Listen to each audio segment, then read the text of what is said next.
Yankees Files podcast. We are back, this time with two hosts named Will. I'm Will Harris, your Will Pesek from the 161st and River Ave podcast.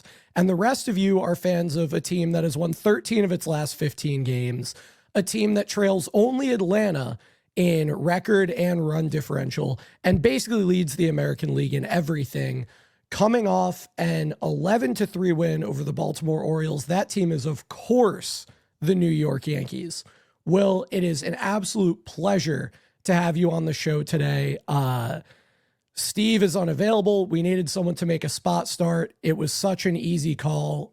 If you don't follow Will on Twitter, where he is at Will Pesek _, you absolutely should. One of the most plugged in fans out there, as you will see. Will, we have a ton to get into on this podcast, but before all that, how are you doing? I'm good. It's hard not to be good with how well the Yankees are playing right now. So thanks for having me. It's been awesome, watching this team so far, and just happy to talk about it. Love it. So a lot of people are going to expect that we will start with the elephant in the room, which is the report that Anthony Volpe is going to be optioned instead of being called up at the end of his rehab assignment window. And to those people, I say nay. This team has won 13 of 15. This team has won 3 in a row against the Orioles, coming off a series win earlier in the week. And we are going to talk about how great it has been to be a Yankee fan so far this year.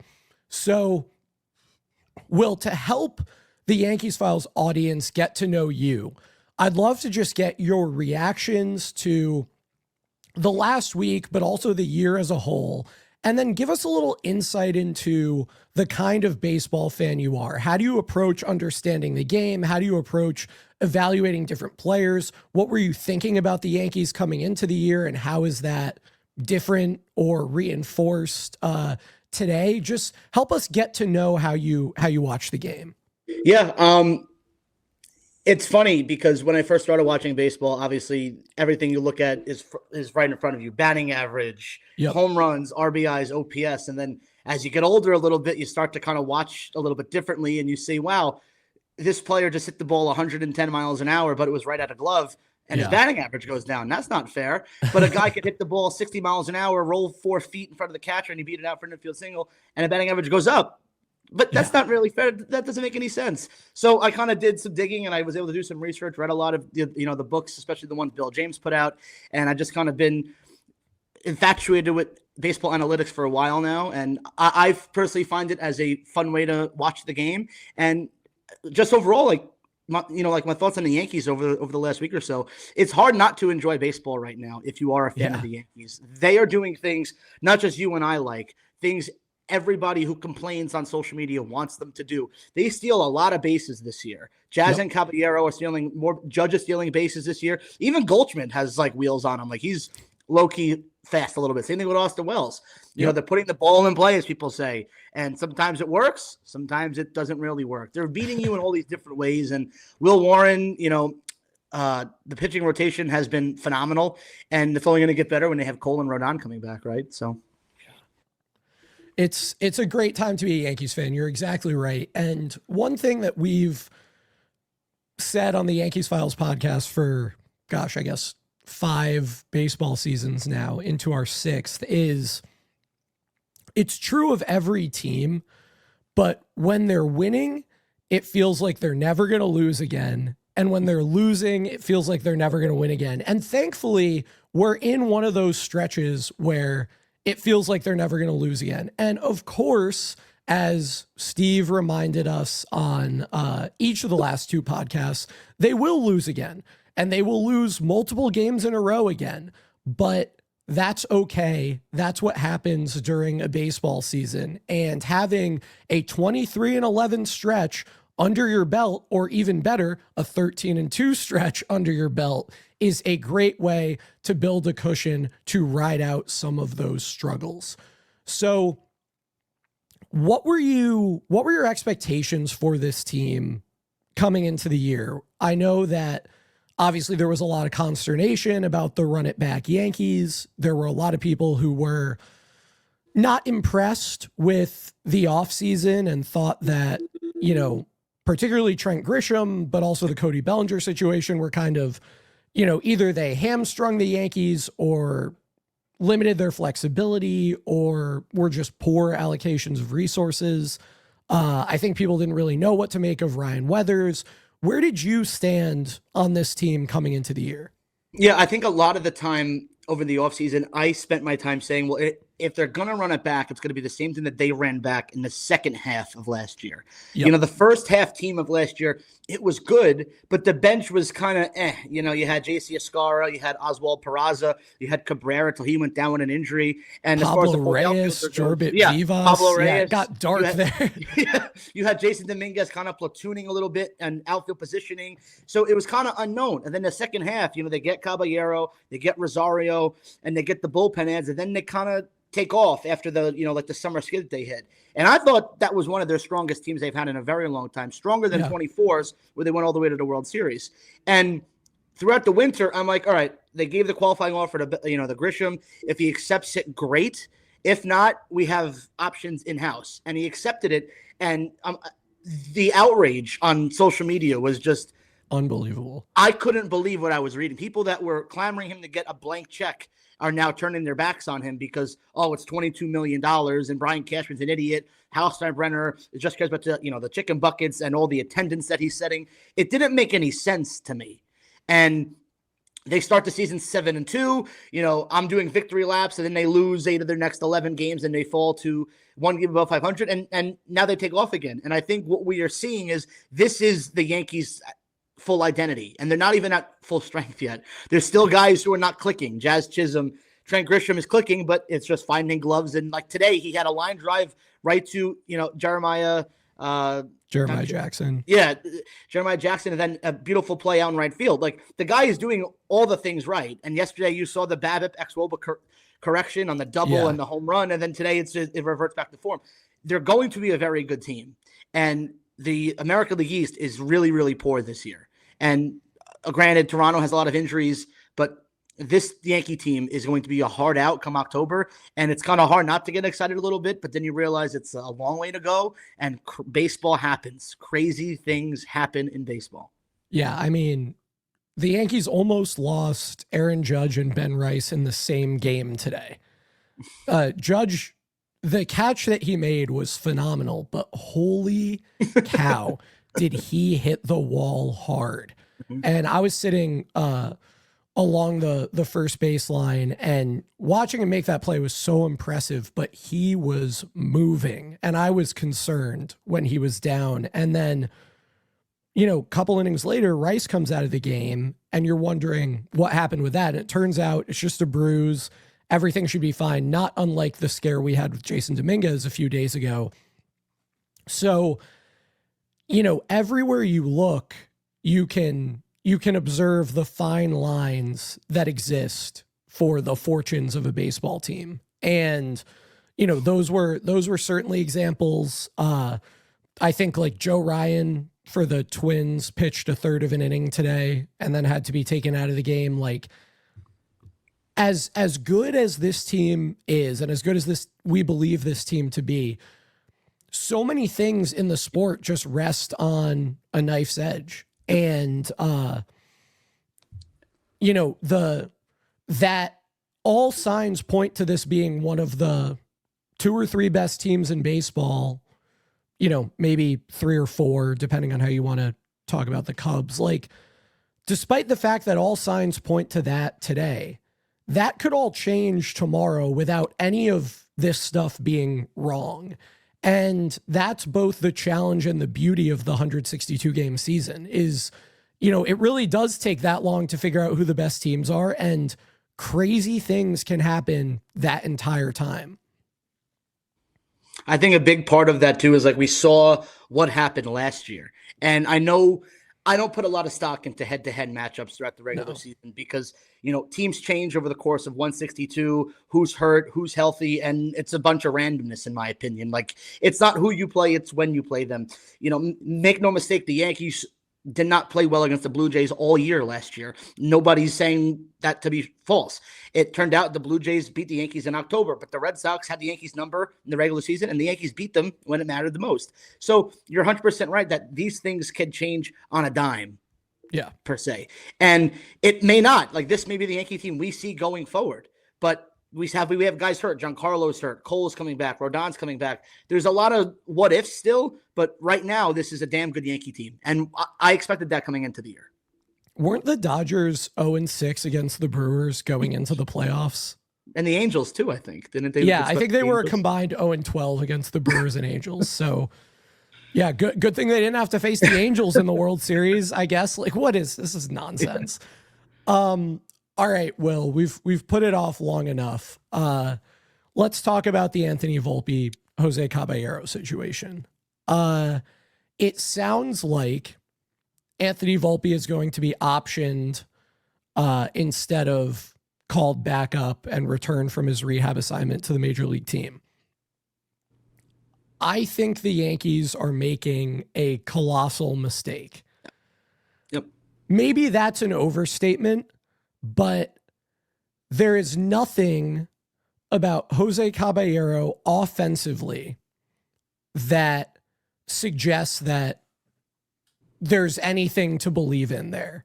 He has an incredible problem with chasing pitches. He frankly swings a noodle bat. He has 4 home runs this year, and 2 of them were unicorn home runs in Houston that would not have been out of any other park.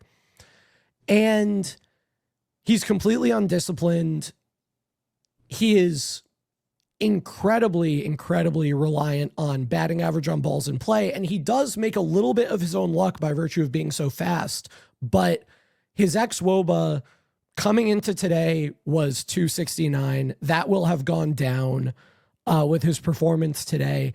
This is not a player who, the Savant page on all the process metrics is cool blue. And there's a reason for that. This is not a player with an offensive profile from which you can expect sustainability. Now, has he done good things on defense and on the bases? Yes, absolutely he has.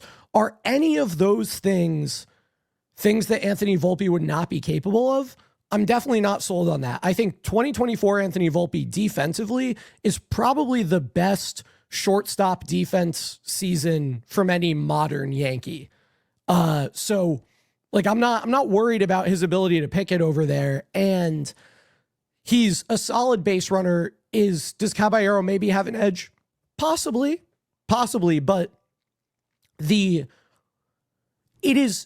it's kind of hard, honestly, and this is an insult to both players. It's kind of hard to find a player with a lower offensive floor than Anthony Volpe, and Jose Caballero absolutely has it, especially because he does this weird thing where every other year he alternates between walking and not walking. His career walk rates, 10%, 5.6%, 12.7%, and this year 4%.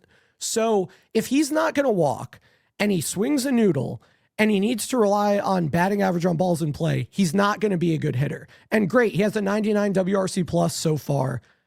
And it's like everything is going as well as you could possibly imagine for him. And he has a 99 WRC plus. Yeah. Like, I think this is an incredible mistake. I understand that politically, optically, it could be challenging to have him play as well as he's played and then lose the starting spot. I can imagine that that's a tough thing to navigate, but it's the job of this organization to deploy its resources as well as possible. Yep. And to me, continuing to put Jose Caballero out there until his BABIP luck runs out is really not an optimal deployment of resources. I'm interested in how you see it. Yeah. I always viewed Caballero as a super utility guy, even when they acquired him. Like, there were fans last year when we were going into the postseason that said Caballero needs to start over Anthony Volpe. And I pushed back on that, and I said, This is a guy that could play every infield position minus first base. He could play every outfield position minus center field. You want him on the bench because let's say in a big spot, Grisham draws a big walk and they're down by a run. You could pinch run for Grisham and keep Caballero in the game and move Bellinger to center and put Caballero in left. Like there's many different avenues the Yankees could have deployed Caballero. To narrow him down in just one position, in my opinion, loses his value, especially on a team that has a lot of slow base runners. Giancarlo, you don't want Aaron Judge running on the bases a ton. You want to see him running slow when he hits a home run, not busting it from first to third on a single to the right fielder. There's a lot of avenues you could deploy Caballero. Playing him every day is simply not one of them. And I'm no way means by advocating Anthony Volpe is a better, a significant upgrade at terms of offensive production. But this is a guy that we've seen hit 20 home runs 2 times in his career. This is a guy that we've seen be a disciplined hitter, not consistently, but for part of his big league career. He just doesn't put all the tools together yet. The defense, I think you can give a slight edge to Caballero with, and that's fine. Like he's defending at an elite clip right now. I think he leads the league in defensive runs saved with, I think it's +6, which was coming into today. So I understand that side of the spectrum, but Caballero is better suited for the bench because he could do a lot of different things correctly. And all the future projections point to Volpe being the better player, being the better hitter moving forward. Now, eventually, as an organization, you have to go and you have to see what gives you the best, who gives you the best chance to win. And for all we know, this could be a matter of Volpe had no spring training, and it will do him better to keep him in the minor leagues. Also, the Yankees don't really care about this, but if he's in there for another 20 days, it's another year of service time that they get. But the Yankees don't care about service time, I don't think, because they haven't seemed to do that with any of their prospects. I don't think that matters to them much, but to give him more at-bats at AAA, I think they want to give him a full spring. But I don't necessarily see the believing behind this because you're wasting a roster spot on a guy like Max Schumann, who is not going to play anymore. He's not going to start a game because if Caballero is starting a shortstop, where is Schumann playing? So it's unusual, and you're exactly right. It's not a knock on Jose Caballero to say that he doesn't need to be playing shortstop every day to help this team. This is a guy who had 6 defensive runs saved in right field last year.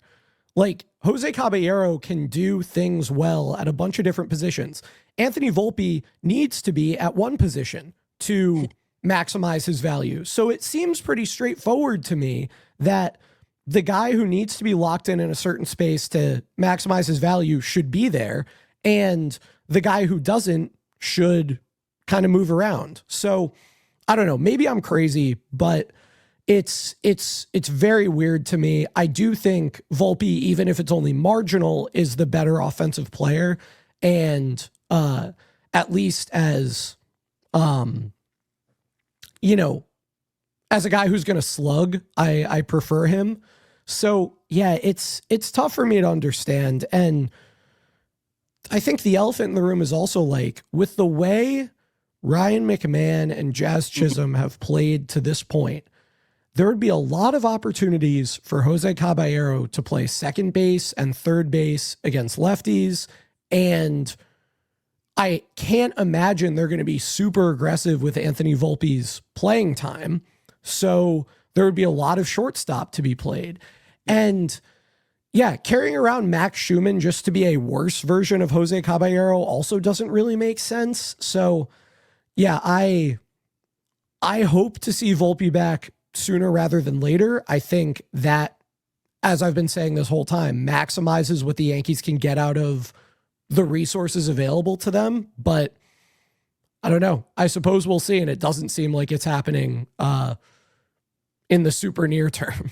I think what's also like important for me to say too is you are seeing when he plays every day why the Mariners and the Rays traded him, because when you watch him play on a part-time basis, there's reason to believe, okay, maybe if he plays every day, he could put it all together because of the qualities that he has. And when you see him play every day, you go, yeah, this isn't the guy we thought we were going to get. And it's funny because you mentioned, like the every other year walk rate. In 2023, when he had played 104 games in 231 at-bats, he had a 343 on base percentage. And then you look at the next year, 283. Then last year with the Rays, it was 327. And with us, with the Yankees, it was 372. So it's like, where where did this go? And then this year it's down to 306. So like you're right. He does these things where it makes you want to believe in Caballero. And when you watch him play on a consistent basis, you go, maybe he's better suited for a bench role. And spoiler for everybody, the Rays don't give away good players like this for nothing.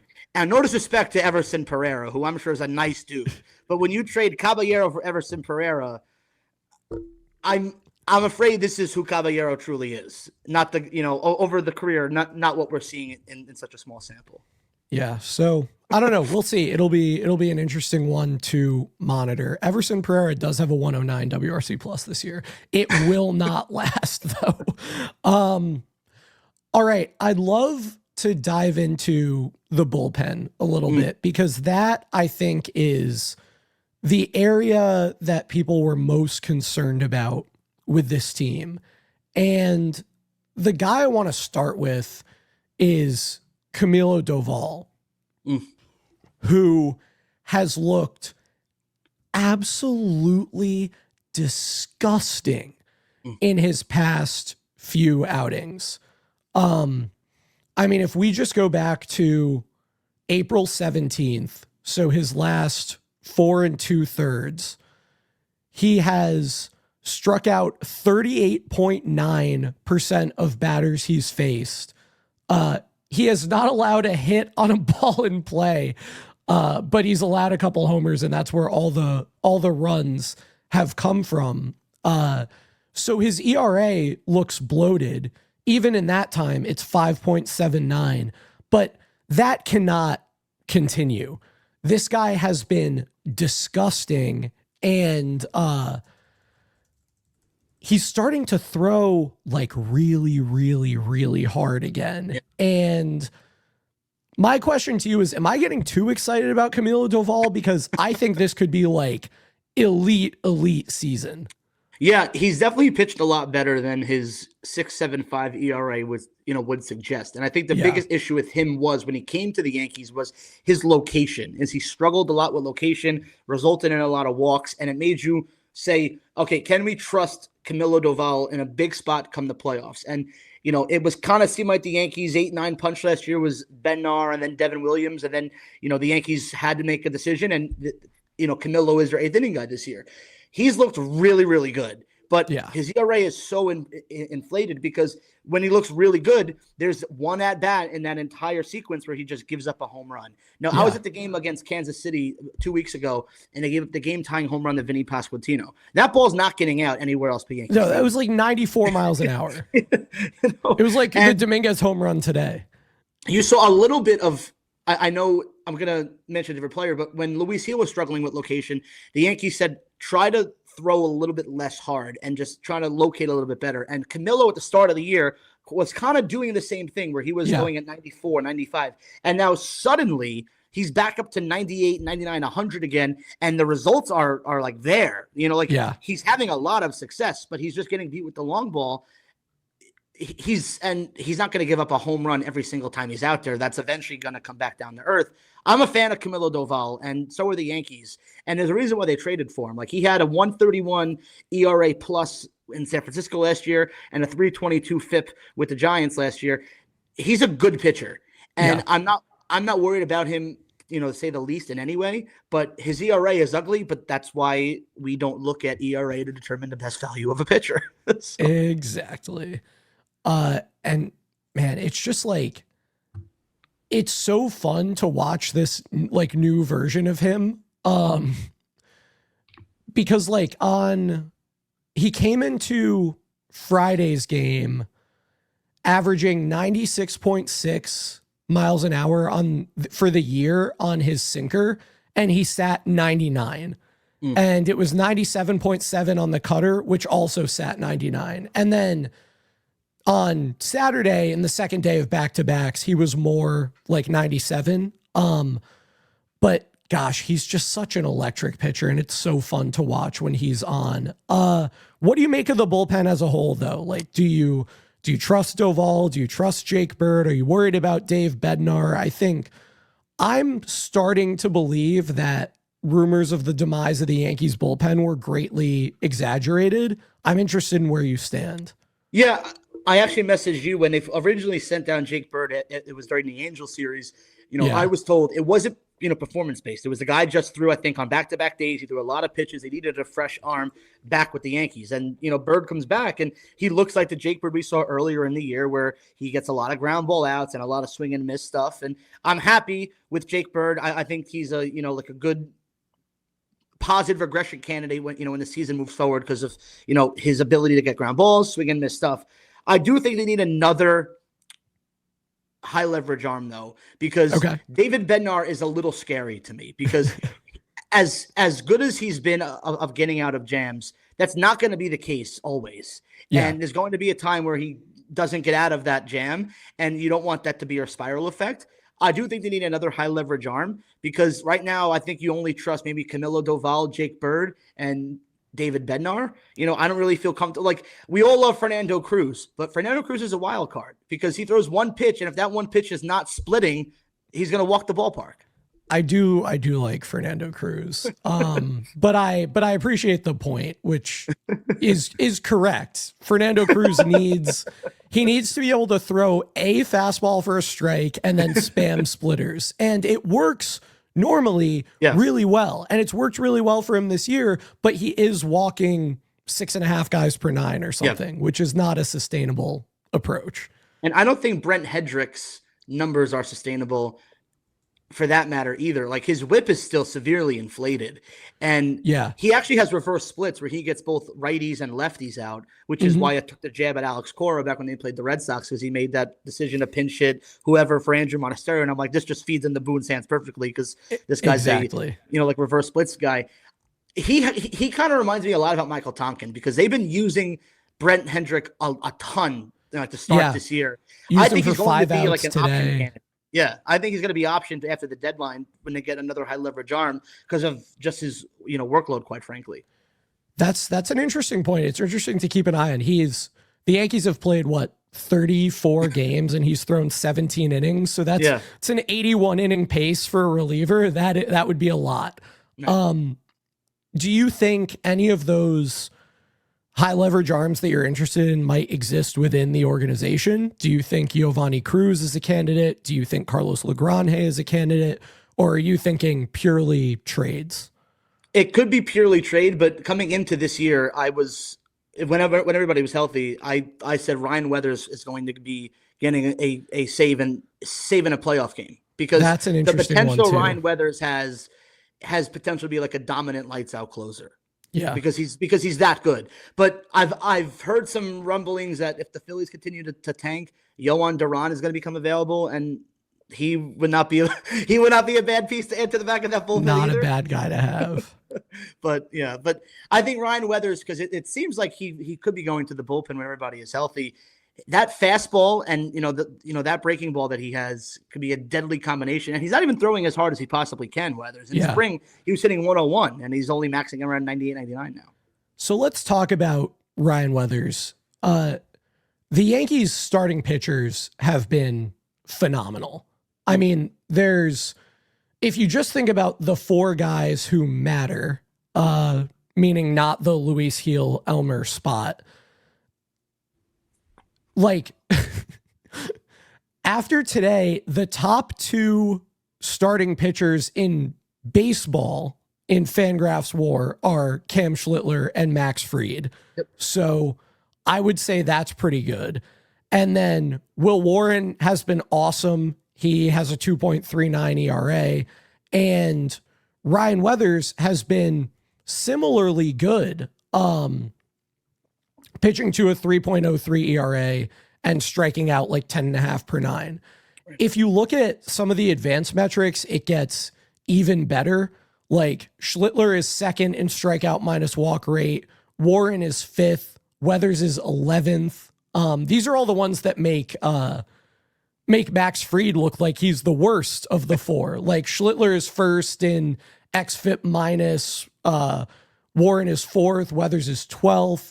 If you look at Sierra, it's Schlittler 1st, Warren 5th, Weathers 14th. Like, this is an embarrassment of riches from a starting pitching perspective. Yeah. And we're talking about, by a number of the metrics that we just discussed, demoting to the bullpen a top 15-ish starter in baseball, whether it's Warren or Weathers. So how do you see that playing out? Is there anywhere that you differ with what you expect the Yankees to do?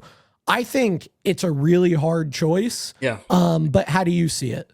Yeah, well, obviously the obvious one before they called up Elmer was Luis Gil's going to go to the bullpen. Maybe they'll even option him down. We obviously know what happened there. This one's interesting because it's like Warren and Weathers both pitching outstanding. And the problem with Weathers is there's a lot of 3-ball counts this year. He has the ability to go deeper into games, but his pitch count gets so high. He's really like a 5 2/3 pitcher, aside from the start against Sacramento and the start that he had, I believe it was against the Royals. It was the Royals start. I'm a little curious as to what they're going to do when Cole does come back, because he's going to be fresh off Tommy John surgery.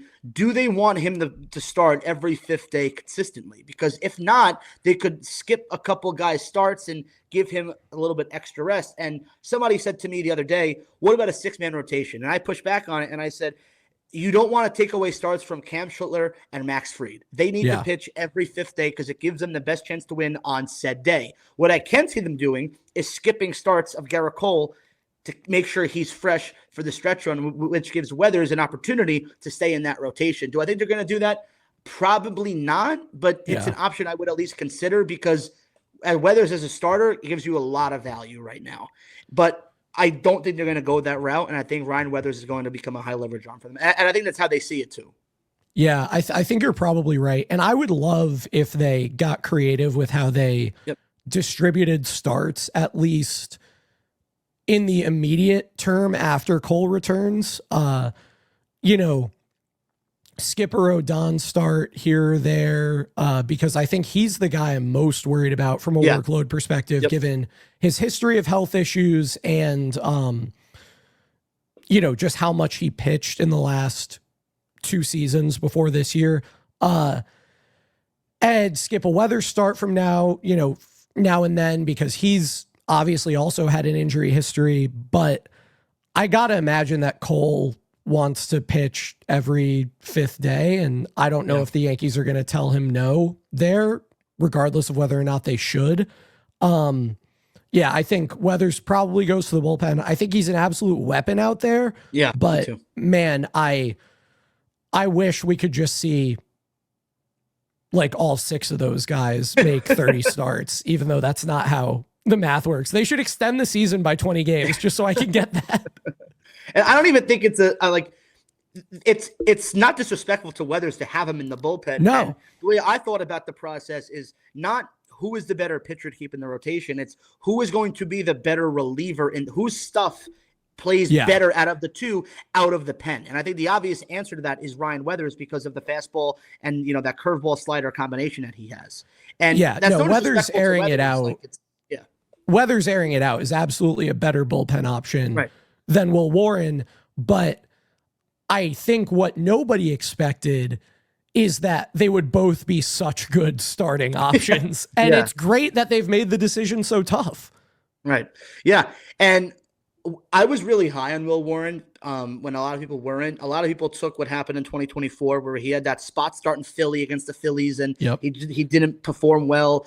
That's not who Will Warren was. And it reminded me a lot about Clark Schmidt's progression when he had struggled badly in, I think it was 2023, and you saw the numbers get better and better and better through each start. And now Will Warren has just turned into this absolute bulldog where he takes the ball every 5th day and you're like, you know what you're going to get. And it's not the swing and miss either. Like his sweeper, I really like his sweeper a lot. It's pretty dominant.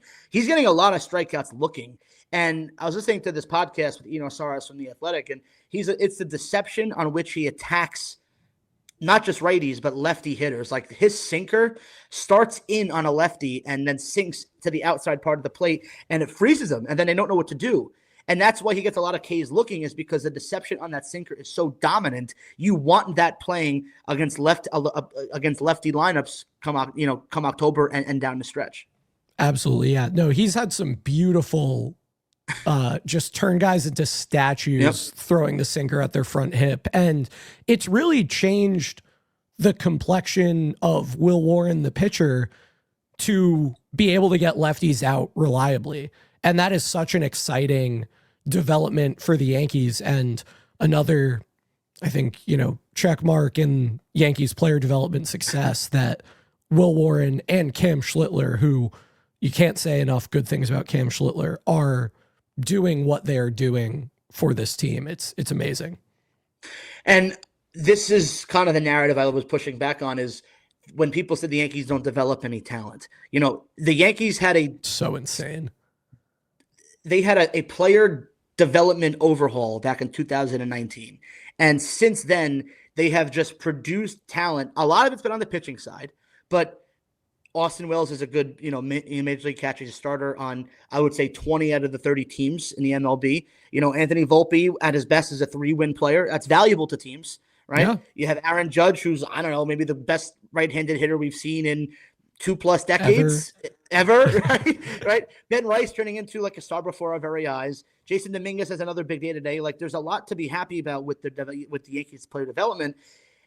This is a massive win for them. And like you said, Cam Schlittler and Will Warren. Schlittler was throwing 90 miles an hour when he debuted, when he got drafted professionally. Yeah. They added 10 miles an hour to his fastball, and now he's arguably a top 10 pitcher in the sport, and he's made less than a full season's worth of starts. It's insane. It's unbelievable. Also, just a funny note on, obviously for Dominguez, it's an even smaller sample, but just a funny note on how early it still is. Jason Dominguez today saw his WRC plus go from 8 to 139. Yeah. So that's pretty good. But no, I couldn't agree more. The narratives surrounding Yankees player development are broadly ridiculous. And first of all, every team in Major League Baseball would trade you every 10 to 20 WAR player they've developed in the last 10 years for Aaron Judge. Right. Like, let's be very clear about that. No team is celebrating developing a bunch of, like, I mean, whoever I say this about it's going to be offensive, but like, no team out there is celebrating the development of a bunch of like Adolis Garcias or Adolis's Garcia, as it were, instead of Aaron Judge. Right. Like, every team makes the trade of, you can have 5 Adolis's Garcia or 1 Aaron Judge. Every team picks 1 Aaron Judge. So that in itself is ridiculous. But also, the Yankees don't develop good defenders. Well, Anthony Volpe has a Gold Glove and an elite shortstop defensive season in 2 different years. Austin Wells is one of the best defenders in the sport. The Yankees can't develop hitters. Have you heard of Ben Rice, who is phenomenal? Jason Dominguez was an above-average major league hitter at like 22 years old, despite having played almost no professional baseball. Right. I mean, it's ridiculous. And then obviously what they're doing on the pitching side with Schlittler, Warren, and all their reclamation projects as well speaks for itself. And it's not just like the development in the system. What they're able to do to, like, the veterans that they acquire too, like what they did with Trent Grisham into last year. Like when the Yankees gave Grisham, I think it was the retention in 2024's offseason in 25, people were like, we're really going to retain Trent Grisham. Yeah, people wanted to non-tender Trent Grisham. Right, yeah. It was a non-factor for us, and he has the year that he has. Look what they did with Ahmed Rosario. Now, is it sustainable? The metrics say yes, a little bit, but some of it is sustainable. What the Yankees are doing from the veteran side, not just in the minor leagues, like getting Tim Hill from the White Sox as a DFA claim. He's now an 85% ground ball pitcher, and people were calling Brian Cashman, he's a Dollar Tree shopper when they got Tim Hill, and now everybody loves him, right? They've done wonders, not just in the system, but on the pro side, getting guys here. And it takes player buy-in too. Like Rosario went to Driveline this winter. He has to buy into what the Yankees are teaching him. Same thing with Trent Grisham. Same thing with, Fernando Cruz. I know Fernando Cruz came from the Reds to the Yankees, and they were like, no, this splitter, throw that more. Yep. Throw that more. And it takes player buy-in, but what the Yankees are doing with their veterans too is also working. Paul Goldschmidt, didn't he take less money to come back to the Yankees this year? Like, this is a destination for players. And I mean, that's even been happening for a while now. You go back to what they did with Luke Voigt and Mike Tauchman and Gio Urshela and Cameron Maybin. Like, there's a kind of a long and storied history of the Yankees of this era doing that on the major league side with position players. But also, I don't want to get into World Series Game 1. I'm not going to ask you about it. But I will point out that there's some incredible irony in the same people who were calling Brian Cashman a Dollar Tree shopper for getting Tim Hill, who could not stick on the worst team of all time, and then being mad that that same guy wasn't pitching in the biggest spot of the season up to that point. I'll just leave it. And there's a reason for it. I mean, like, I think you know the real reason for it. I mean, yes. I think it's because Tim Hill's a low ball pitcher and Freddie Freeman's a low ball hitter, and it just didn't work to the way that they wanted it to. And Nestor Cortez did what he was not supposed to do and throw a low ball to Freddie Freeman. Well, on top of all that, the reason they went to Nestor Cortez didn't have anything to do with Freddie Freeman. It had to do with the fact that you were going to face Ohtani and Betts, and he got Ohtani out, and he would have faced Betts if not for Verdugo falling into the stands. And you know who's an awful matchup for Tim Hill? Mookie Betts. So anyway, all right. Sorry, I didn't mean to do that, but here we are. The Yankees are really good, by the way. Have I mentioned that? So, Will, I don't know if you've come across the Twitter account BYT, which stands for Bad Yankees Takes. He's at YankPlane06 on Twitter. He likes to send in questions to the Yankees Files podcast. And he sent in a few for today's edition. And one gets at the next topic I wanted us to get to, which will be probably our last one, which is the George Lombard promotion, because it gets at the Yankees and minor leaguers and prospects. So we'll dive into that question, then we'll talk Lombard quick. He asked, Munetaka Murakami and Spencer Jones have always drawn similar comparisons. Does Murakami's success this season increase your confidence in Spencer Jones? That's interesting. He is right that they drew a lot of comparisons, and Murakami was interesting because a lot of power, but also a lot of swing and miss. And he's kind of living up to what he was doing in Japan, but the home runs are kind of masking the strikeouts a little bit. As far as Spencer Jones go, I don't know that answer. I want to believe Spencer Jones can be an above average player. We all know his defense is major league ready, and the Yankees have said that. But if he's not up here now, I don't necessarily when he will be up here, because he struck out at a near 40% clip last year. And that was in the minor leagues. That's only going to go up in the big leagues. And you can't, and I compared it to, so I gave him two comparisons on my show when the season began. I said, he's either going to be Kyle Schwarber or he's going to be Joey Gallo. And I said, the needle he goes to Joey Gallo. I think those would both be successes, but I guess you mean like 2023 Joey Gallo. Yes. Yeah. I said the needle pointing to Joey Gallo is stronger than pointing to Kyle Schwarber. They're all three true outcome players, but he's more likely going to be Gallo than Kyle Schwarber because of the defense and not as much power and obviously the more strikeouts. Yeah, I'm inclined to agree. I think the thing for me that separates Murakami is the walk rate. Murakami is walking 18% of the time in the big leagues. And between that and the homers, you're exactly right. It masks some of the issues he has putting bat to ball. Spencer Jones is walking like 12% of the time in AAA where they don't throw strikes. So you have to be a little bit concerned about that. And then why is Murakami walking so much? Because he never, ever chases. Murakami is chasing 21% of the time. Jones in AAA is chasing about 31% of the time. So that's going to hurt you. And then the thing that I've been keeping an eye on is zone contact. So pretty much no major leaguer ever survives with zone contact rate. So making contact on swings at pitches in the zone under 72%. It has basically never happened. And under 75 is like one or two guys a year. Murakami is at 69%. Nice right now. Jones in the minors is at 69.9%. So you imagine that comes down. He chases more than Murakami. He makes about the same amount of zone contact against worse pitching. He doesn't walk as much.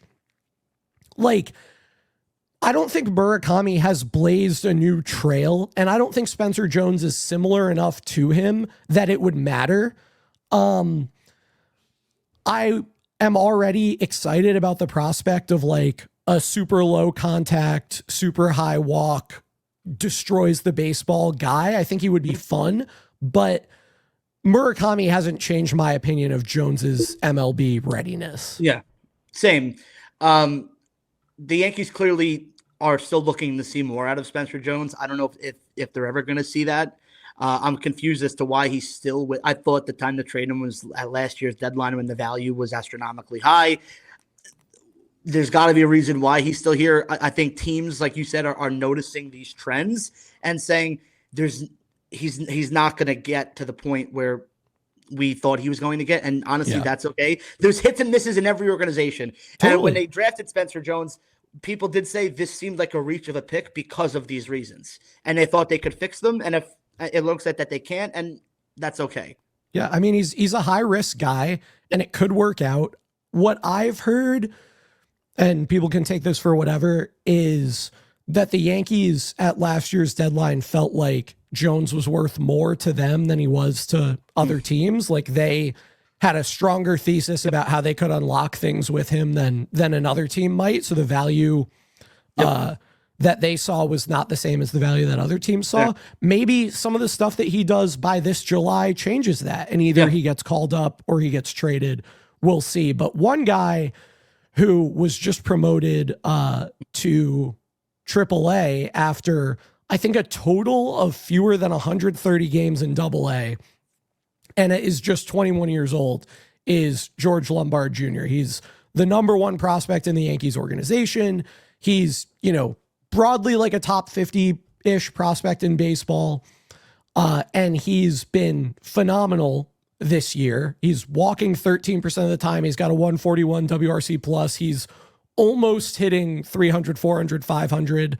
The most exciting thing to me has been the game power, because for a while, last year and the year before, it kind of felt like he didn't have man strength. Like he hit 9 home runs all of last year. He's hit 4 already this year. Obviously, we'll keep an eye on that with AAA because those balls are super juiced. But what do you make of the aggressive promotion of George Lombard and the fact that it's been a while since we've seen the Yankees let a guy that they like sit around in AAA for very long? That's a really good point. Like, a lot of the guys the Yankees really want to see play in the big leagues, they fast-track them to the major leagues. Cam Schlittler last year, Anthony Volpe is a great example. Austin Wells is another example. Even Jason Dominguez, for that matter, like they kind of fast-tracked him, even though he was hurt, like you said, and he missed a lot of time in the minor league system. I'm curious as to where they play him long-term in AAA. If you're asking me, who's just a bystander that watches as many games as I can, not just the Yankees, but the minor league system. I'm no expert in the Yankee minor league system. I'll admit that. I don't have the time to sit here and watch the Scranton Rail Riders play against the Delaware Mud Hens or whoever they're playing against, right? But his arm is really, really strong. Mm-hmm. He reminds me a lot as arm strength wise as Manny Machado. Now, I'm not saying he's going to be Manny Machado, but his arm strength, he makes things look effortless, and they clearly like him at third base. And when Volpe was rehabbing, they had Lombard at third and Volpe at shortstop. I think he's a long-term third baseman because of his arm, but he's certainly athletic enough and has a ton of range where he can play shortstop for them. I don't know what his long-term position is, and I know this is going to be unpopular, but I don't see them moving off of Ryan McMahon just yet. Interesting. He's starting to hit a little bit, which is nice to see. But the defense has been a little shaky to start the year. It's a measly 32 games, but I think if this continues, there's a chance we see Lombard up here sooner than we thought playing third base for the Yankees. Now, that's going to be interesting on how they deploy Ahmed Rosario. Maybe we put Ahmed Rosario at a platoon with Jazz Chisholm at second base. That's certainly a possibility. Which I could totally see them doing, and they could also put Rosario in the outfield. He's not very good out there defensively, but it's certainly been done before. that will complicate a lot of things if they promote It George sure Lombard. will. He is a right-handed hitter, which what the Yankees have said they want to get more right-handed, which is being left-handed is not a bad thing, especially at Yankee Stadium. But I think we might see Lombard here come the summertime if the defensive struggles continue for McMahon. Yeah. So, I mean, before their initial call-ups, Ben Rice, 30 games in AAA. Mm-hmm. Jason Dominguez in 2023, 9 games. 2023, a little bit of a different situation, but still. Austin Wells, 2023, 33 games.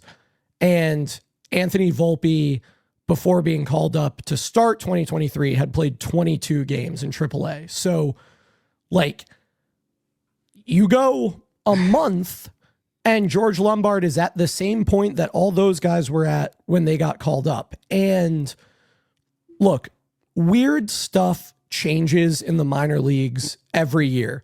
Where the competition is, where your other prospects are, how old you are relative to the league that you're playing in, whether the ball is juiced or not, the conditions of the major league team, how competitive they are, the time of year. There are myriad complications.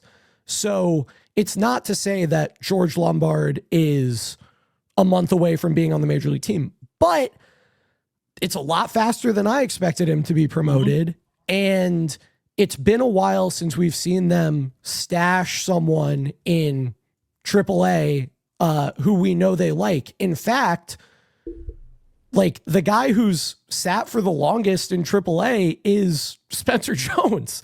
Like he's played 97 games in AAA since his initial promotion. And, that's more than double the time that Rice or Wells or Volpe or Dominguez spent there, at least Dominguez, before his injury.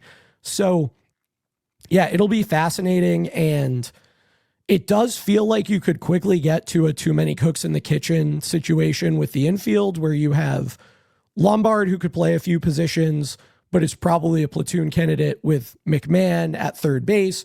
Do you want to platoon McMahon? Do you call Lombard up just to be the short side of a platoon? Like, probably not. No. So then what happens to Ahmed Rosario? What happens to Anthony Volpe and Jose Caballero? Like I want to be very clear. I don't think the Lombard situation has anything to do with the Volpe situation. No, not at all.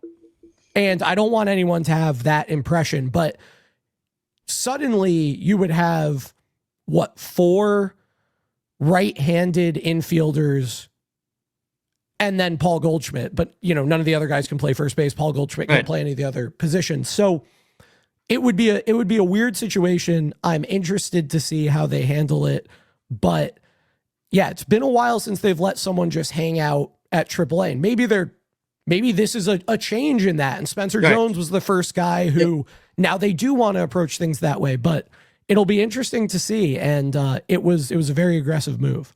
Do you think part of this has to do with the fact that maybe it becomes a bigger option if Jazz Chisholm is not the player that we think, or, that he was the last couple of years, because he's still doing things that concern me just a little bit. He had a nice day yesterday with the double, a nice day today.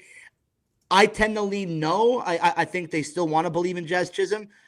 I think this has more to do with Ryan McMahon than it does any of the other infielders.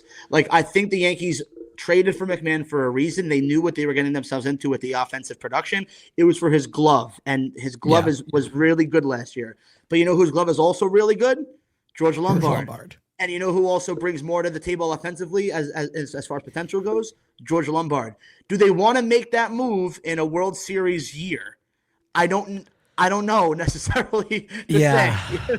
No, it's a hard question. I think they should still wait and see with Jazz, because if Jazz snaps back into it, like he's the third best player on the team probably, and that's a really good player to have. And now that his strikeout and walk rate are both basically exactly where they were last year, it's just a question of, can we get the quality of contact back? And I'm inclined to believe that we probably can. It would be really weird if we can't. But it's nice to have high performing or at least high potential options if you need to, pull the ripcord and do something drastic. And if that's what George Lombard is, that I think is a perfectly good guy to have in your organization. And one last thing on Lombard for me is if you look at his numbers, there's one constant that has always stood out in George Lombard, aside from his defense. From an offensive standpoint, it's his on-base percentage. His on-base percentage has been high ever since he stepped foot into the Yankees minor league system. And I'm just looking at his metric, his numbers from this year. 25 total games between AA and AAA. He's played 5 for Scranton, and he has a 381 on base percentage with a 616 OPS. No home runs, no extra base hits, just singles. But he's still getting on base a ton. He has shades of a potential leadoff hitter on this team for years to come. And I think, Brian Cashman has said this in the past. If you show me a minor league player's a prospect's on base percentage, subtract 30 points from that. If that's still above 300, 310, he's going to be a successful big league hitter. So if you take away, I think this year combined between both leagues, he's at, what is he for 2026? 393 coming into today. Yeah. Yes. He's at 396 now. So he's going right now. If you take 30 points away from that, that's well above league average.